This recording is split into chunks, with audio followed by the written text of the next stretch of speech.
अस्सलाम वालेकुम viewers, welcome to exploring पाना। तो आज का हमारा डिस्कशन का टॉपिक है डिजीज़ रिलेटेड टू न्यूट्रिशन। ठीक है, तो हम यहाँ पे देखेंगे कौन कौन सी डिजीज़ जो हैं वो न्यूट्रिशन से रिलेटेड है, मतलब खाने पीने की वजह से कौन कौन सी डिजीज़ जो हैं वो होती हैं। ठीक है ना, तो वन बाय वन हम डिजीज़ के काजेज, सिम्टम्स, ठीक है, इन सबको स्टडी करेंगे। तो सबसे पहले हमारे पास डिसीज़ है डिस्पेप्सिया। तो डिस्पेप्सिया क्या है? डिस्पेप्सिया बेसिकली एक डिजीज़ है जो मेडिकल टर्म में इनडाइजेशन कहते हैं हम इसको। ठीक है ना, मेडिकल टर्म में हम इसको कह सकते हैं इनडाइजेशन, यानी कि इनकम्प्लीट डाइजेशन। ठीक है, तो मेडिकल टर्म में हम इसको इनडाइजेशन की कंडीशन कह सकते हैं। और इस कंडीशन में जो है वो एक आहिस्ता आहिस्ता अपर एब्डोमेन में पेन होती रहती है। अपर एब्डोमिनल मतलब पेट का ऊपर वाला हिस्सा। ठीक है, तो pain, it is characterised by pain in upper abdomen. ठीक है, पेट के ऊपर वाले हिस्से में पेन इस कंडीशन में होती रहती है। ठीक है, तो ये एक बेसिकली ये एक अकेली डिजीज़ नहीं है डिस्पेप्सिया, बल्कि बहुत सी डिजीज़ की सिम्टम्स जो हैं वो मिलके क्या बनाती हैं, इस डिज़ीज़ को करेक्टराइज करती हैं। ठीक है, तो यानी कि काफ़ी ज़्यादा सिम्टम्स आपस में मिलते हैं और उस कंडीशन को हम डिस्पेप्सिया का नाम दे देते हैं। तो अगर हम इन सिम्टम्स की बात करें तो कौन कौन से सिम्टम्स हो सकते हैं? एक है एब्डोमेन डिस्कम्फर्ट,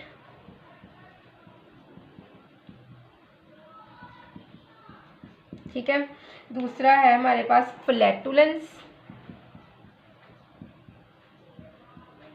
ठीक है, तो फ्लैटुलेंस क्या कंडीशन है जिसमें बहुत ज़्यादा जो है वो गैस डाइजेस्टिव सिस्टम में इकट्ठी हो रहती है। ठीक है ना, बहुत ज़्यादा गैस का इकट्ठा हो जाना डाइजेस्टिव सिस्टम में फ्लैटुलेंस कहलाता है और इस गैस को फिर रेक्टम से बाहर निकाल दिया जाता है। ठीक है, बार बार गैस का इकट्ठा होना और रेक्टम से उस गैस का निकलना फ्लैटुलेंस कंडीशन कहलाते हैं। ठीक है, तो एक है एब्डोमिनल डिस्कम्फर्ट, पेट में दर्द, डिस्कम्फर्ट कंडीशन है। ठीक है, पेट में दर्द हो रही है, आहिस्ता आहिस्ता दर्द हो रही है पूरे पेट में। ठीक है, फिर फ्लैटुलेंस है। फिर उसके बाद है हमारे पास हार्टबर्न। हार्टबर्न की कंडीशन ये है कि जो है वो वापस खुराक है इसोफेगस में आ रही है। ठीक है, खुराक आपने बहुत ज़्यादा एसिडिक फूड खा लिया है जिसकी वजह से खुराक वापस जो है वो आपके स्टमक से इसोफेगस की तरफ जब मूव कर रही है। ठीक है, जिसकी वजह से वहाँ पे हार्ट, क्योंकि इसोफेगस और स्टमक के दरमियान में, ठीक है ना, उस जगह पर हार्ट होता है आपका। ठीक है ना, आप अगर देखोगे तो क्या होता है कि जब वहाँ पे खुराक ऊपर नीचे मूव कर रही होती है और स्पाइसी फूड होता है तो उस कंडीशन को हम क्या कहते हैं, क्योंकि वहाँ पे जलन हो रही होती है और वो जगह भी जो है उस जगह पर दिल होता है आपका। ठीक है, इसीलिए इसको हम सिचुएशन को हम हार्टबर्न की कंडीशन कह देते हैं। ठीक है, उसके अलावा है नोजिया, यानी कि मतली, वोमिटिंग से पहले की सिचुएशन को हम नोजिया कहते हैं और एट द एंड है हमारे पास वोमिटिंग। क्लियर? तो ये सिम्टम्स जो होती है ना ये इरेगुलरली होती हैं और टाइम टू टाइम के डिफरेंट होती हैं। ठीक है, डिस्पेप्सिया जो होते हैं ना ये बहुत ज़्यादा स्टमक में एसिडिटी की वजह से होता है या फिर स्टमक के कोई किसी फॉल्टी फंक्शन की वजह से होता है। स्टमक के अंदर कोई जो है वो मसला हो सकता है या फिर क्या होता है कि अगर उस पेशेंट ने बहुत ज़्यादा खा लिया है, जो कि सिचुएशन है ओवर ईटिंग, फैटी या फिर स्पाइसी फूड ले लिया है, फैटी काफ़ी फूड ले लिया है या फिर स्पाइसी और एसिडिक फूड लेने से ये सिचुएशन होती है। ठीक है, या फिर कुछ किस्म की मेडिकेशन जो है वो लेने से ये सिचुएशन हो सकती है। मेडिकेशन में आ सकती हैं सर्टेन एंटीबायोटिक्स की। ठीक है, एंटीबायोटिक्स लेने से भी ये सिचुएशन हो सकती है। ठीक है, स्ट्रेस जो है ये भी डिस्पेप्सिया का काज हो सकता है। एंग्जाइटी जो है ये आती है इसके काज में। ठीक है, या फिर बहुत ज़्यादा कैफ़ीन का यूज़ भी डिस्पेप्सिया में आ जाता है। कैफ़ीन और अल्कोहल का यूज़ भी की वजह से भी डिस्पेप्सिया की कंडीशन हो सकती है, यानी कि abdomen discomfort, flatulence, heartburn, nausea, vomiting, ये इन सब खानों की या फिर ड्रिंक्स की जो है वो कंजम्पशन की वजह से ये वाली सिचुएशन आ सकती है। और इन सिचुएशन को कलेक्टिवली हम क्या कहते हैं? डिस्पेप्सिया। इन सिम्टम्स को कलेक्टिवली हम डिस्पेप्सिया का नाम देते हैं। ठीक है, कभी कभार क्या होता है कि जो है वो लिवर जो है वो बहुत ज़्यादा बाइल की सिक्रेशन कर देता है। ठीक है, तो इसकी वजह से भी बाइल की सिक्रिएशन से मैं बताया कि इसने क्या करवानी होती है, लिपिड को बहुत ज़्यादा तोड़ना होता है, ठीक है। इसके अंदर बहुत ज़्यादा कोलेस्ट्रॉल होता है, ठीक है, वाटर होता है, तो इसकी वजह से भी, और फॉस्फोलिपिड होते हैं, इसकी वजह से भी जो है वो डिस्पेप्सिया की कंडीशन हो सकती है। ये वाली सिचुएशन आ सकती हैं, और उन सिचुएशन के आने से कलेक्टिवली इसको हम डिस्पेप्सिया का नाम दे देते हैं। क्लियर।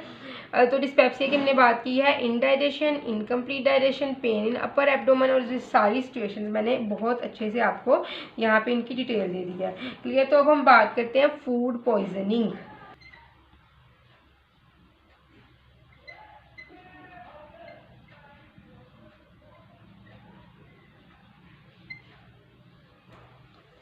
फूड पॉइजनिंग क्या है?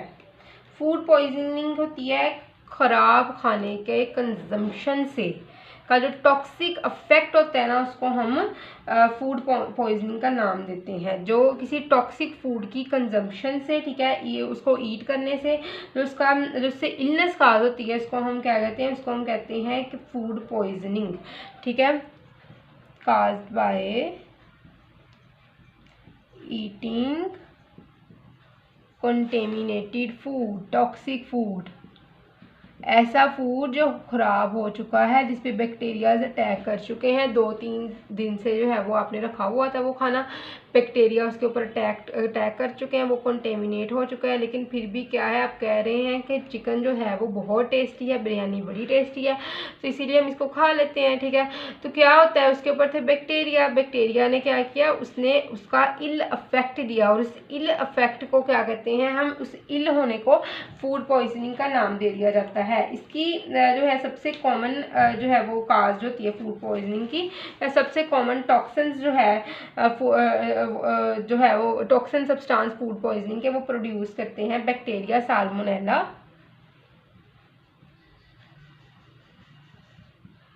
और दूसरा कौन सा है, कंपाइलोबैक्टर,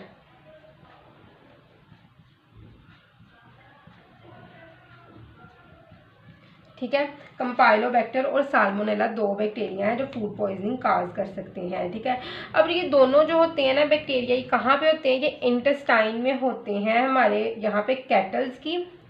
these are present in the intestine of cattle, chicken और डक।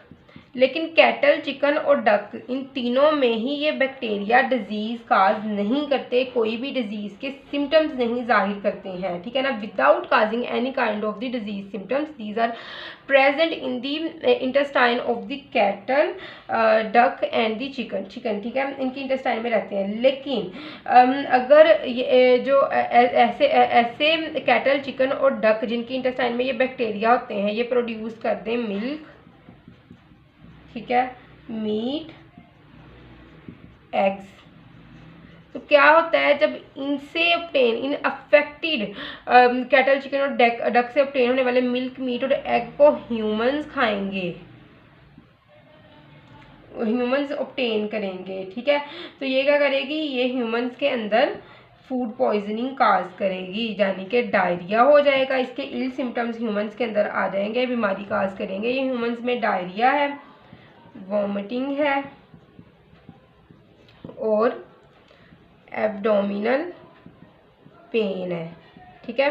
तो ये डायरिया, वॉमिटिंग और एब्डोमिनल पेन काज करेंगे। देखो, साल्मोनेला और कंपाइलोबैक्टर बैक्टीरिया हैं जो कैटल, चिकन और डक में पाए जाते हैं। अब क्या हुआ, अब कैटल, चिकन और डक में ये बीमारी नहीं काज कर रहे, लेकिन इनसे, इन कैटल, चिकन और डक से ऑब्टेन करने वाला मिल्क, मीट और एग जब भी ह्यूमन यूज़ करेंगे, तो ह्यूमंस के अंदर ये क्या करेंगे, ये इल अफेक्ट काज करेंगे, जिसमें आते हैं डायरिया, वॉमिटिंग और एब्डोमिनल पेन, ठीक है।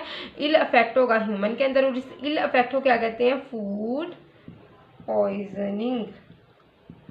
अच्छा, ये फूड पॉइजनिंग होती है ना, तो ये इल अफेक्ट होता है, ये 12 से 14 घंटे बाद होता है। फूड को ईट करने से, कंटेमिनेटेड फूड को ईट करने से के 12 से 14 घंटे, 24 घंटे बाद ये अफेक्ट जो है वो जाहिर हो जाता है, ठीक है। मोस्टली जो इन्फेक्शन तब होता है जब चीज़ जो होती है, जिस तरह के जो मिल्क है, ये अनपॉस्चराइज्ड यूज़ कर लिया जाए, ऐसा मिल्क जिसके अंदर साल्मोनेला और कंपाइलोबैक्टर से, इसको उबाले बगैर यूज़ किया जाए तो फिर ये ज़्यादा बुरी सिचुएशन हो सकती है, क्रिटिकल सिचुएशन हो सकती है। इसीलिए कहते हैं दूध को हमेशा उबाल कर इस्तेमाल करना चाहिए। उसके अलावा मीट और एग को भी अगर प्रॉपरली कुकड ना किया जाए, नॉट प्रॉपरली कुकड मीट और एग जब इनका यूज़ किया जाएगा तो भी फूड पॉइजनिंग होगी, ये बैक्टीरिया अटैक कर देंगे। ठीक है, तो उसके बाद हम बात करते हैं थोड़े से फ्रोजन स्टेट में पाए जाने वाले बैक्टीरिया की जो फूड पॉइजनिंग काज करते हैं। तो फ्रोजन स्टेट की अगर हम बात करें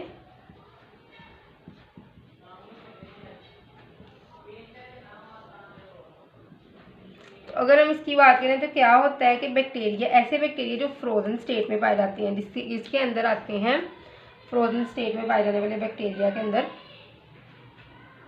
ये फ्रोजन स्टेट में किस तरह पाए जाएंगे, किसी फ्रोस्ट मीट के ऊपर। ठीक है, ठीक है, फ्रोजन मीट के ऊपर। तो ये बैक्टीरिया कौन कौन से होंगे अभी हम बात करते हैं। मोस्टली ये होंगे लिस्टेरिया, मोनो साइटोजीन्स, क्लोस्ट्रीडियम, ठीक है, क्लोस्ट्रीडियम बैक्टीरिया है। उसके अलावा बैक्टीरिया है हमारे पास स्टेफिलोकोकस। ये सारे बैक्टीरिया कहाँ पे पाए जाते हैं, जमे हुए गोश्त के ऊपर। ठीक है, स्टेफिलोकोकस ऑरिस और एक और है साल्मोनेला। ठीक है, तो जमे हुए गोश्त के ऊपर ये वाले बैक्टीरिया पाए जाते हैं। ठीक है, तो मोस्टली क्या होता है, जब आप उस मीट को जो जमा हुआ मीट है उसको आप जो है वो मेल्ट होने के लिए रखते हो किसी बर्तन में, तो जो उससे पानी निकलता है उसके अंदर ये सारे बैक्टीरिया, उस लिक्विड के अंदर ये सारे बैक्टीरिया मोस्टली देखने को मिलेंगे। ठीक है ना, तो इसीलिए कहा जाता है कि जमा हुआ गोश्त जब भी आप पिघलने के लिए रखो तो इसके इर्द गिर्द यूज़ के बर्तन ना रखो, क्योंकि वो बर्तन जो आपने यूज़ बाद में करने हैं वो भी इससे कंटेमिनेट हो सकते हैं। तो इसीलिए कहा, और क्या है कि जमे हुए गोश्त को जब आपने यूज़ करना है तो बहुत अच्छी तरह पकाना है। मोस्टली वैसे भी सारे गोश्त को जो है वो अच्छी तरह पकाया जाए, लेकिन जमे हुए गोश्त को एहतियात से जो है वो हंडिया तक लेके जाया जाए ताकि इर्द गिर्द की चीज़ें जो है वो इससे कंटेमिनेट ना हो जाएं। ठीक है, अच्छा, उसके बाद हम बात करते हैं सीवियर फॉर्म की फूड पॉइजनिंग की। एक सीवियर फॉर्म है जिसको हम नाम देते हैं बोट्यूलिज्म। तो ये एक सीवियर फॉर्म है फूड पॉइजनिंग की। ठीक है, तो ये बोट्यूलिज्म जो है ये न्यूरोटॉक्सिन से काज होता है। It is caused by neurotoxins. ये न्यूरोटॉक्सिन कहाँ से आता है, ये आता है एक बैक्टीरिया से जिसका नाम है clostridium botulinum. Clostridium botulinum. Clostridium botulinum bacteria एक न्यूरोटॉक्सिन प्रोड्यूस करता है। ये न्यूरोटॉक्सिन जो है वो बोट्यूलिज्म की कंडीशन काज करता है। ठीक है ना, तो इसकी वजह से क्या होता है, इस कंडीशन की वजह से बोट्यूलिज्म की अगर हम बात करें तो इससे क्या होता है, एक थकावट बहुत ज़्यादा होती है, फटीग, ठीक है, सुस्ती आ जाती है। ठीक है, बिला वजह दिमाग पे सुस्ती आ जाती है। उसके अलावा चीज़ें दो दो दिखाई देना शुरू हो जाती हैं, डबल विजन। ठीक है, सर चकराने लग जाता है, हेडेक। ठीक है, नोज़िया की कंडीशन आ जाती है। ठीक है, वॉमिटिंग होना शुरू हो जाती है। ठीक है, और डायरिया की सिचुएशन हो जाती है, और एट द एंड पेट में बहुत ज़्यादा दर्द होना शुरू हो जाता है, एब्डोमिनल पेन बहुत ज़्यादा होती है। ठीक है, क्लियर। उसके अलावा क्या है कि क्योंकि न्यूरोटॉक्सिन्स थे, इसका मतलब नर्वस सिस्टम पे भी कोई इसका अफेक्ट होता है। तो न्यूरोटॉक्सिन ये जो होते हैं, जो बोट्यूलिनम क्लोस्ट्रीडियम बोट्यूलिनम प्रोड्यूस करता है, ये अफेक्ट करते हैं, ये डैमेज करते हैं सेंट्रल नर्वस सिस्टम को। सेंट्रल नर्वस सिस्टम को डैमेज करके कार्डियक और रिस्पिरेटरी पैरालिसिस काज करते हैं। सेंट्रल नर्वस सिस्टम को डैमेज करके क्या होता है, कार्डियक एंड रेस्पिरेटरी पैरालिसिस जिससे कार्डियक और रेस्पिरेटरी पैरालिसिस काज होता है सेंट्रल नर्वस सिस्टम पर अफेक्ट करने के बाद। तो फूड पॉइजनिंग में क्या होता है, कंटेमिनेटेड फूड का खाना फूड पॉइजनिंग है। फ्रोजन स्टेट में भी बैक्टीरिया होंगे जिनसे फूड पॉइजनिंग हो सकती है, ठीक है। और बचुटिज्म क्या है कि ऐसे बैक्टीरिया जो नर्वस सिस्टम को भी अफेक्ट कर सकते हैं, ठीक है। तो क्लियर। और इसके अलावा जो इसकी अर्ली सिम्टम्स है वो fatigue, dizziness, double vision, headache, nausea, vomiting, diarrhoea और एब्डोमिनल पेन है। और कार्डियक और रिस्पिरेटरी पैरालिसिस भी ये काज कर सकते हैं। क्लियर।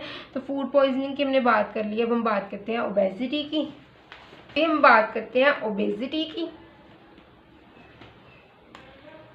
थर्ड पॉइंट है ओबेसिटी यानी कि मोटापा, ठीक है।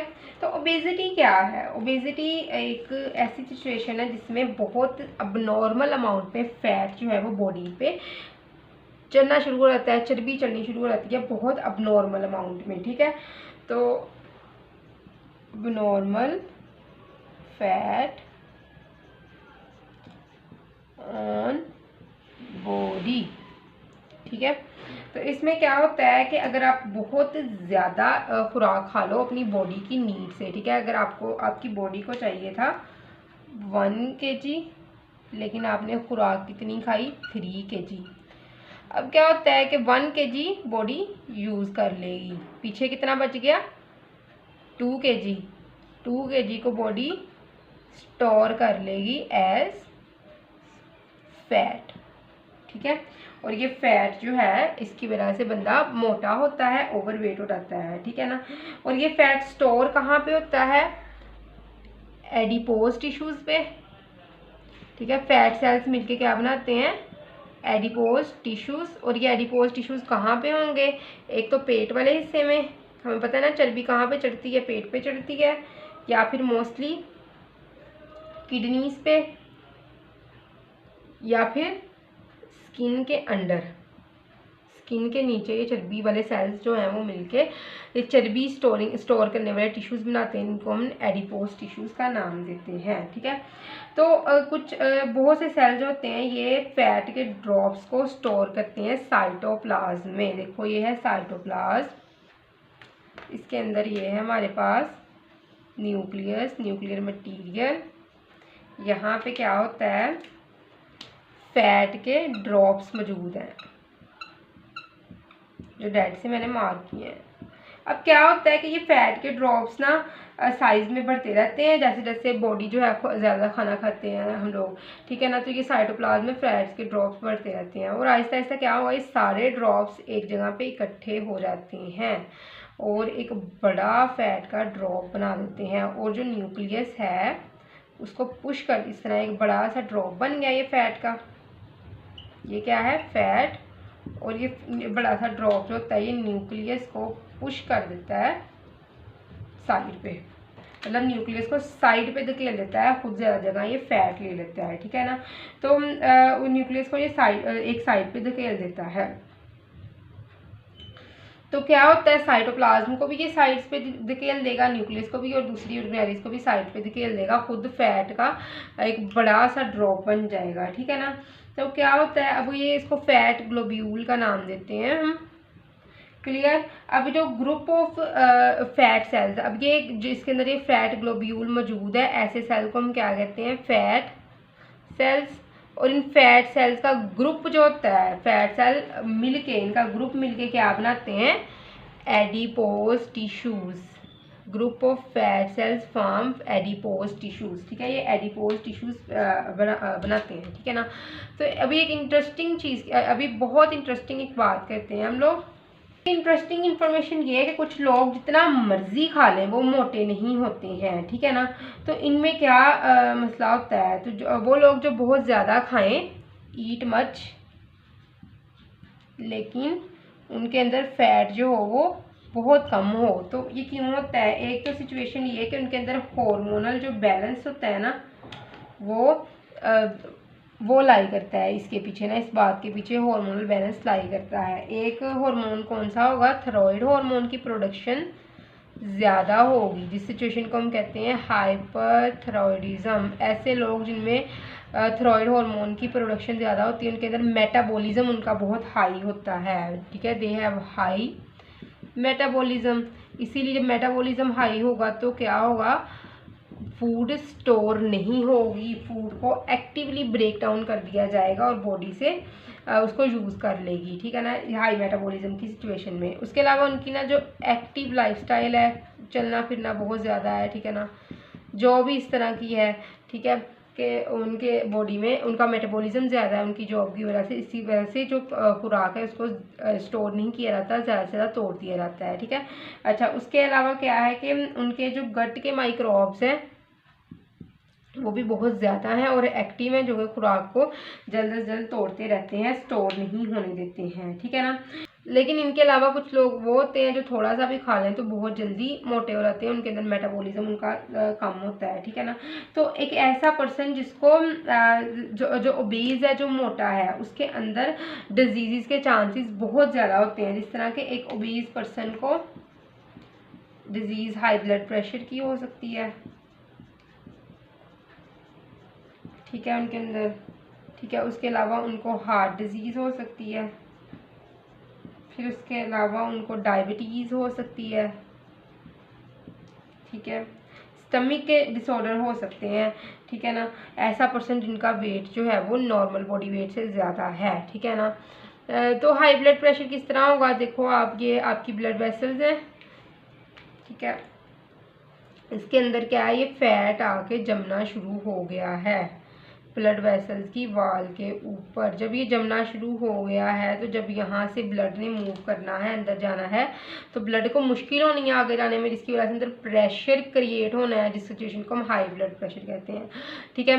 अब हार्ट डिजीज में क्या होता है, वो खून की नाली जिसने हार्ट को लेके जाना, हार्ट को ब्लड लेके जाना है, उसके अंदर फैट जो है वो डिपॉजिट हो जाए तो हार्ट को ब्लड देने में बहुत ज़्यादा मुश्किल होती है, जिसकी वजह से कौन सी डिजीज़ होती है, हार्ट की डिजीज़ हो जाती है, क्योंकि हार्ट को एक प्रॉपर खून नहीं मिल रहा है। फैट के डेपोजिशन से, ब्लड वेसल्स के अंदर फैट की डेपोजिशन से खून के मिलने में मुश्किल हो रही है। उसके अलावा डायबिटीज़ की सिचुएशन हो जाती है, ठीक है ना, शुगर लेवल जो है वो ज़्यादा हो जाता है, ठीक है, तो जिसको इंसुलिन वगैरह से ठीक किया जाता है, ठीक है ना। ग्लूकोज लेवल बहुत ज़्यादा हो जाता है, क्योंकि ग्लूकोज भी बेसिकली फ़ैट ही है, ठीक है, हमारे पास। तो ग्लूकोज भी मिलके फैट ही बनाते हैं, ठीक है ना, सीवरल प्रोसेस से। क्लियर, तो 3 हमने डिजीज़ पढ़ ली हैं, अब हम चौथी डिजीज़ पढ़ेंगे। अगर हम चौथी डिजीज़ की बात करें तो वो कौन सी है, एनीरोक्सिया नर्वसा। तो एनीरोक्सिया नर्वसा जो होती है ना, ये वो डिजीज़ है जिसकी वजह से लड़कियों में ये मोस्टली होगी, जिसकी वजह से भूख लगनी बंद हो जाती है, इस डर से कि हम कहीं खाना खा के मोटी ना हो जाएं। तो ये गर्ल्स के अंदर होता है कि उनकी भूख मर जाती है इस खौफ से कि वो कहीं खाना खाने के बाद मोटी ना हो जाए, ठीक है। तो ये एक फियर होता है उनके अंदर, ठीक है ना। तो ये मोस्टली जो है कॉमन है ह्यूमन फीमेल्स के अंदर 12 से 24 साल 21 साल की एज तक, ठीक है ना, ये ह्यूमंस के अंदर होता है, ठीक है ना। और कभी कभार ये इस एज के बाद भी ये फियर कम नहीं होता, इवन के वेट जो है वो डेंजरस लेवल तक गिर जाता है, ठीक है ना। तो इसके अंदर क्या होते हैं कि अगर जो है वो लड़की वो बिल्कुल ही रिफ्यूज़ कर दे खाना खाने को, ठीक है, बिल्कुल ही मना कर दे, तो फिर उसको साइकेट्रिक जो है वो थेरेपी की ज़रूरत होती है, ठीक है, उसको साइकेट्रिस्ट के पास लेके जाना पड़ता है, साइकेट्रिक थेरेपी उसको चाहिए होती है अगर वो खाना खाने से रिफ्यूज़ कर देती है, ठीक है। तो एनीरोक्सिया एक इलनेस है, एक बीमारी है जो कि गर्ल्स को लार्जली अफेक्ट कर रही है जब वो पबर्टी के एज में जा रही होती है। पबर्टी में ये लार्जली अफेक्ट कर रही थी, क्योंकि हमें पता है कि पबर्टी में बॉडी के अंदर बहुत ज़्यादा चेंजेस आती हैं, हार्मोनल चेंजेस आते हैं, ठीक है। उसके अलावा बॉडी की शेप के अंदर चेंजेस आते हैं। तो क्या होता है कि ये पबर्टी जब लड़कियों की आती है तो उस टाइम बॉडी में जब चेंजेस आना शुरू हो जाते हैं तो ये इस चेंजेस को फेस नहीं कर पा रही होती और उनको लग रहा होता है कि वो मोटी हो रही हैं, उनकी बॉडी का साइज जो है वो बढ़ रहा होता है, ठीक है। तो ये ओवर एस्टिमेट कर देती हैं अपनी बॉडी को, ठीक है ना। तो और इस खौफ की वजह से इनका वेट जो है वो डेंजरस लेवल तक ड्रॉप करना शुरू हो जाता है, ठीक है। और उसके अलावा ये जो पुबर्टी के चैलेंजेस को नहीं कॉप कर पा रही होती हैं, ठीक है ना। बॉडी के अंदर जो चेंजेस आ रहे होते हैं पुबर्टी की वजह से, बॉडी की शेप जो बढ़ रही होती है, चेंज हो रही होती है, उसको ये कॉप नहीं कर पाती हैं, ठीक है। और उसके अलावा ये सेक्सुअली भी जो है ये अपनी इमर्जिंग सेक्सुअलिटी को, उनकी बॉडी के अंदर जो सेक्सुअलिटी आ रही होती है उसको भी, जो सेक्सुअल करैक्टर हो रहे होते हैं डेवलप, ठीक है, सेकेंडरी सेक्स करैक्टर इनकी बॉडी के अंदर डेवलप हो रहे होते हैं, तो उसके वजह से भी क्या हो रहा था, उसको भी ये उन करैक्टर्स को ये कॉप नहीं कर पा रही होती, इन करैक्टर्स को ये फेस नहीं कर पा रही होती हैं, ठीक है ना। तो जिसकी वजह से ये इनके अंदर एक सिचुएशन आती है लॉस ऑफ फेमिनिन करैक्टर्स, क्योंकि फिर जब पुबर्टी में इनकी बॉडी के अंदर चेंजेस आ रहे हैं तो इनको ज़्यादा से ज़्यादा खुराक की ज़रूरत होती है ग्रोथ के लिए। तो जब ये खुराक ही नहीं ले रही होती तो फेमिनिन करैक्टर ये लॉस करना शुरू हो जाती हैं, और चाहिए कि जब वो अपने फेमिनिन करैक्टर लॉस कर दे तो ये इनको ट्रीट किया जाए चाइल्ड की तरह, एक बच्चे की तरह इनको ट्रीट किया जाए, और इस चाइल्ड की तरह ट्रीट करने में ये सेफ फील करेंगी, दे विल फील सेफ, ठीक है। तो साइकेट्रिक थेरेपी की बहुत ज़्यादा ज़रूरत होती है ऐसी बच्चियों को जो है ट्रीट करवाने के लिए। और कभी कभार क्या होता है कि इतना डेंजरस सिचुएशन आ जाती है और जो है वो पेशेंट वो बिल्कुल ही रिफ्यूज़ कर देता है मुंह से खाने से। इसीलिए क्या होता है कि इनकी एलिमेंट्री कनाल में रूट बनाई जाती है खुराक भेजने के लिए। किस तरह,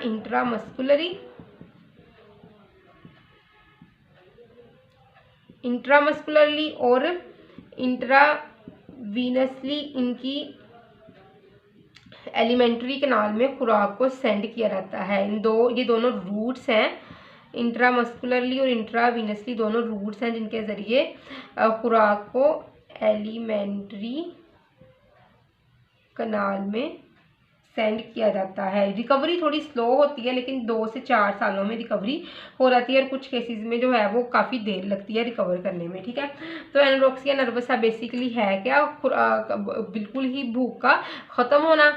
जो पुबर्टी की एज जिस तरह के 12 से साल से जो स्टार्ट हो जाती है, मोस्टली गर्ल्स के अंदर 12 से 21 साल तक ये सिचुएशन रहती है, कभी कभी इससे भी ज़्यादा जो है वो क्रिटिकल सिचुएशन हो जाती है, जिसमें क्या होता है कि इसमें साइकेट्रिक थेरेपी देना ज़रूरी होता है, या फिर एलिमेंट्री कैनाल में इंट्रामस्कुलरली इंट्रावीनसली रूट्स बना के खुराक दी जाती है, ठीक है। तो नेक्स्ट हम बात करते हैं बुलिमिया नर्वसा, 5th बीमारी है बुलिमिया नर्वसा।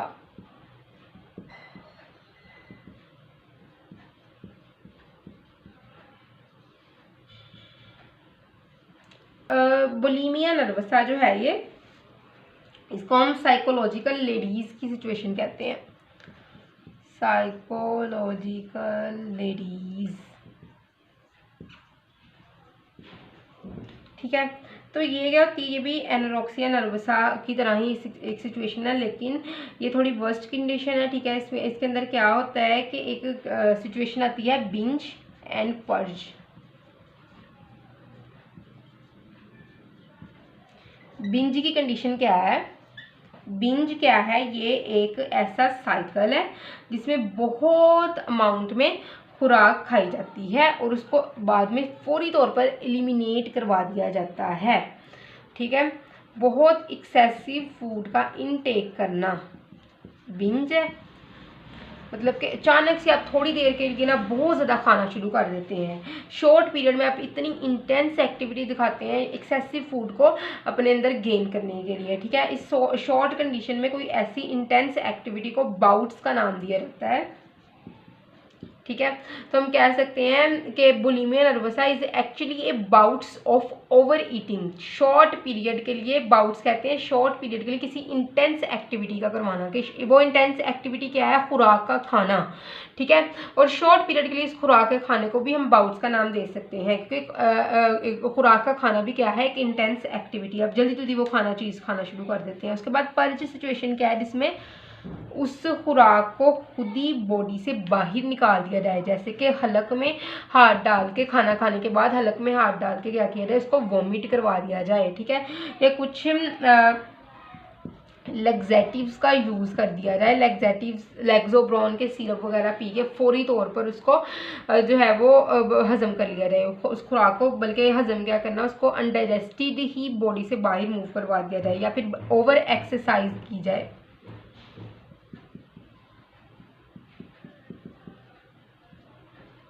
ठीक है, उसको हम ये सिचुएशन कहेंगे। तो basically bulimia nervosa is characterised by bouts of overeating fattening food. Fattening food की ओवर ईटिंग से होता है ये सिचुएशन, जिसमें आते हैं फ्राइड के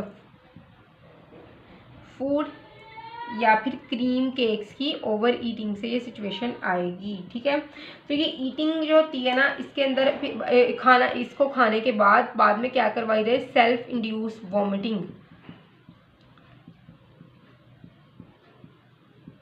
वॉमिटिंग करवा दी जाए। ठीक है, या फिर 2-3 दिन तक कुछ खाया ही ना जाए, फास्टिंग, या फिर क्या है, पुरगेटिव्स का यूज़ किया जाए। ठीक है, क्लियर। तो जो फ्रीक्वेंट वॉमिटिंग है ना, इसकी वजह से या फिर पर्जिंग करवाने की वजह से क्या होगा, बॉडी के अंदर सीरम इलेक्ट्रोलाइट का इम्बैलेंस हो जाएगा। आप सेल्फ इंड्यूस वॉमिटिंग करवा रहे हो, आप ये प्रोजेक्टिव्स की जो है वो एक्टिविटी परफॉर्म करवा रहे हो, इसकी वजह से क्या होगा, सीरम इलेक्ट्रोलाइट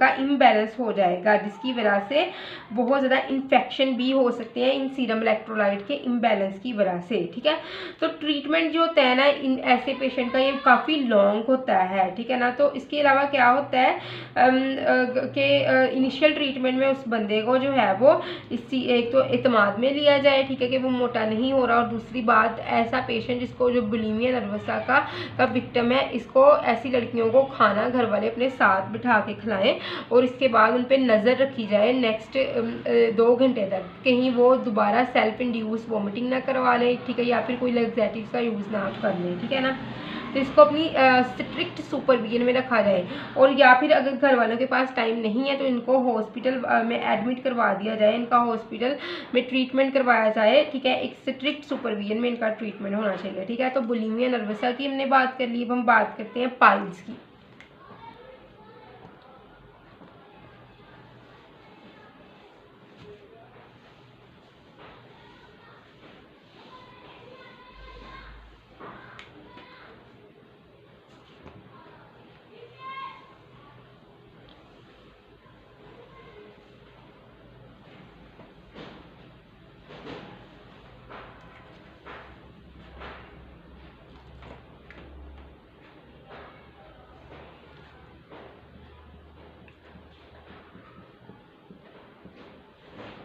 तो पाइल्स क्या है, पाइल्स जो है ये, इसको हम कहते हैं haemorrhoids. Pile is also called as the haemorrhoids. तो हेमोरॉइड्स क्या है, सिचुएशन है जिसमें वीन जो है वो सूज जाती है, लोअर रेक्टम और एनस वाले हिस्से में एक वीन होती है जो क्या होती है, स्वॉलो हो जाती है। It is characterised by the swollen vein in lower portion of anus and rectum।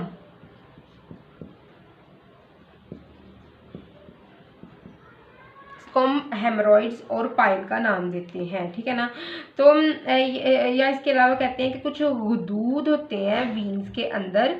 ठीक है, तो वो टॉर्चस वीन कह रहा है एनोरेक्टल म्यूकोजा के अंदर। ठीक है, it is characterised by the, तो टॉर्चस क्या है, कुछ हुदूद होते हैं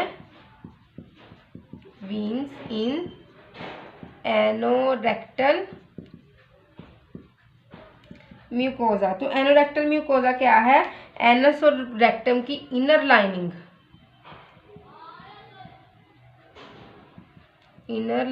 ऑफ एनस एंड रेक्टम।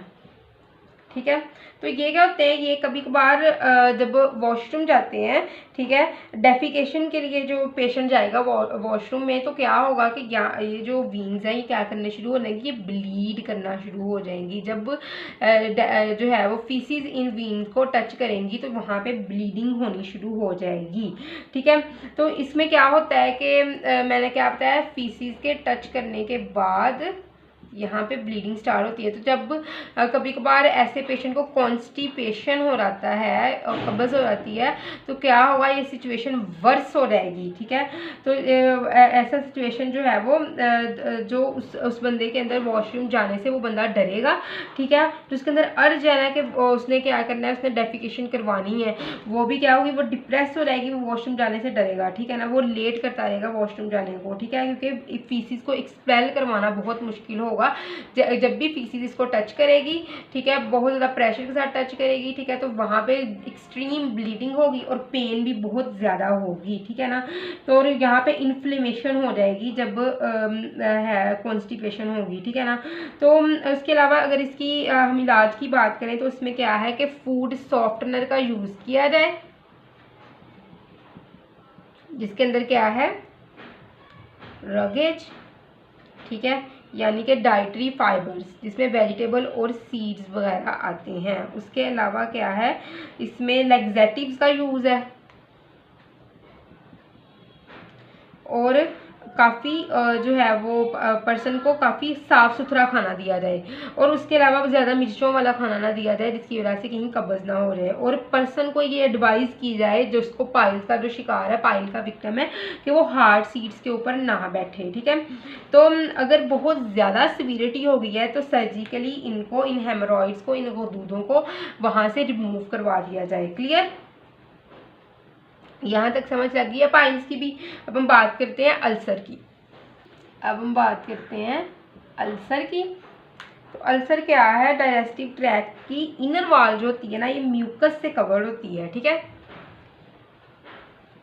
हमें पता है डाइजेस्टिव ट्रैक्ट जो होता है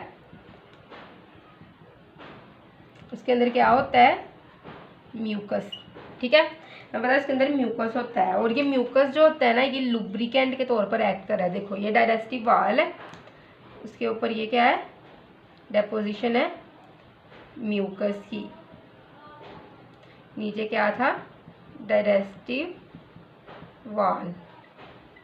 तो ये म्यूकस उसके ऊपर लगा हुआ है और यहाँ पे हार्मफुल एंजाइम्स हैं, ये म्यूकस उनसे जो है वो बचा रहा है डाइजेस्टिव वॉल को, ठीक है ना। तो लुब्रिकेंट के तौर पर एक्ट कर रहा है। लेकिन कभी कभार क्या होता है कि कुछ एंजाइम्स होते हैं वो स्टमक की और डाइजेस्टिव वॉल के अंदर, स्टमक और ड्यूडिनम मोस्टली वो बात कर रहा है यहाँ पे, और भी जो होते हैं वो ट्रैक्ट आते हैं, ड्यूडिनम, इलियम जो है वो सारे, लेकिन यहाँ पे वो बात कर रहा है स्टमक और ड्यूडिनम के केस की। तो वो कहते हैं स्टमक और ड्यूडिनम में जो ये म्यूकोसा की वाल जो होती है, कभी कभार क्या होते हैं, कुछ एंजाइम इनको तोड़ना शुरू कर देते हैं। ये देखो जी, तोड़ दिया उन्होंने काफ़ी पोजीशन से। तो जिसकी वजह से क्या होता है, जो है वो एरिया जो होता है ना बॉडी का, वो अफेक्ट हो जाता है यहाँ पे, ठीक है ना। ये लो जी, यहाँ से HCl वगैरह जो है स्टमक के अंदर जो प्रोड्यूस होते थे वो अंदर इंटर होना शुरू हो गए हैं, एसिडिक एंजाइम अंदर इंटर होना शुरू हो गए हैं। तो जिसकी वजह से क्या होगा कि बॉडी के हिस्से में पेन, इरिटेशन होगी, ठीक है ना, इंजरी हो जाएगी, यहाँ पे बॉडी के हिस्से में इंजरी हो जाएगी, क्योंकि यहाँ पे एसिडिक एंजाइम डाइजेस्टिव वॉल के साथ डायरेक्ट कॉन्टैक्ट में आके म्यूकोसा के ब्रेक करने की वजह से इस इंजरी को सोर का नाम देते हैं और इस सोर को हम कहते हैं नाम अल्सर का, ठीक है। तो जो ये सोर है, ये क्या है, ये वो एरिया है बॉडी का जहाँ पे इंजरी काज हुई है, ठीक है। तो यहाँ पे काफ़ी ज़्यादा पेन हो रही है, ये इरिटेशन हो रही है, डैमेज हो रहा है, इंजरी और इन्फ्लेमेशन यहाँ पे काज हो गई है। तो अल्सर जो है ये बेसिकली होल होता है, ठीक है, जो म्यूकोसा की वाल की वजह से हो रहा है, ठीक है ना। डाइजेस्टिव ट्रैक्ट में ये हो रहा है। और क्या होता है, जो कभी कभार क्या होता है, जो है यहाँ पे आने वाला सारा मटीरियल भी इस होल के जरिए अंदर जाना शुरू हो जाता है, जिसकी वजह से सीवियर इन्फेक्शन होगा और कभी कभार ये जानलेवा भी हो सकता है अगर इमीडिएट मेडिकल ट्रीटमेंट ना दिया जाए, ठीक है। क्लियर। तो आई होप सो कि आपको डिजीजेज रिलेटेड टू न्यूट्रिशन की समझ लगी होगी, लेकिन किसी भी किस्म के कन्फ्यूजन कमेंट सेक्शन में पूछ सकते हैं। थैंक यू सो मच, अल्लाह हाफिज़।